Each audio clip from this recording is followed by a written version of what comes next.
ये असेसमेंट का वो फेज होता है अगर बॉडी के किसी पार्ट के फुल मूवमेंट हो जाए। बिस्मिल्लाहिर्रहमानिर्रहीम, अस्सलाम वालेकुम एंड वेलकम टू द इसके फिजिकल थेरेपिस्ट। उम्मीद करता हूँ आप खैरियत से होंगे। मैं हाजिर हूँ एक नए लेक्चर के साथ और आज हम डिस्कस करेंगे एग्जामिनेशन को।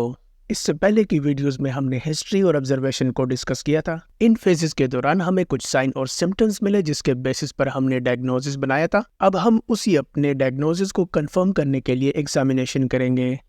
ये असेसमेंट का वो फेज होता है जिसमें आप पेशेंट को टच करते हैं, लेकिन बाज़ केसेस में ऐसा होता है कि पेशेंट टच करने से डिस्कम्फर्ट फील करता है। इसीलिए ज़रूरी है कि एग्जामिनेशन स्टार्ट होने से पहले पेशेंट की प्रॉपर कंसल्ट ले और उसके इजाज़त ही से एग्जामिनेशन स्टार्ट करें। अगर बॉडी का कोई जॉइंट इरिटेबल या एक्यूट है तो स्पेशल केयर किया जाए।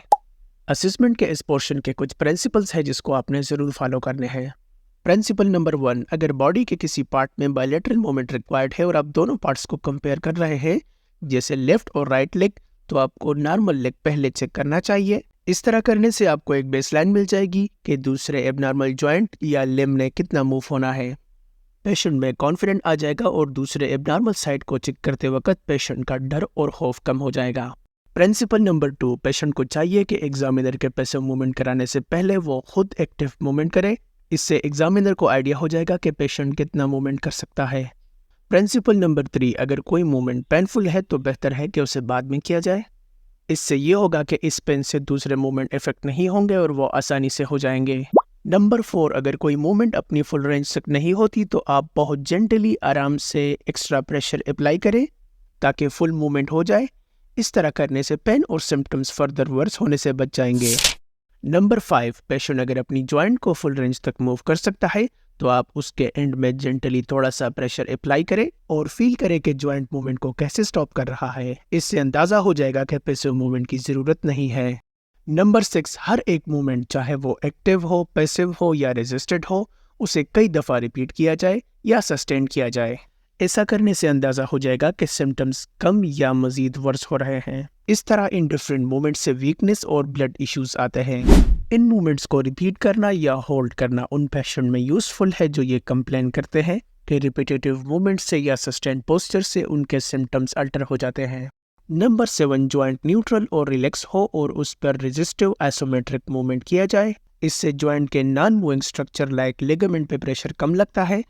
अगर सिम्टम्स आते हैं तो ये इंडिकेट होता है कि प्रॉब्लम जॉइंट स्ट्रक्चर में नहीं बल्कि कंट्रैक्टाइल टिश्यू, मसल और टेंडन के साथ है।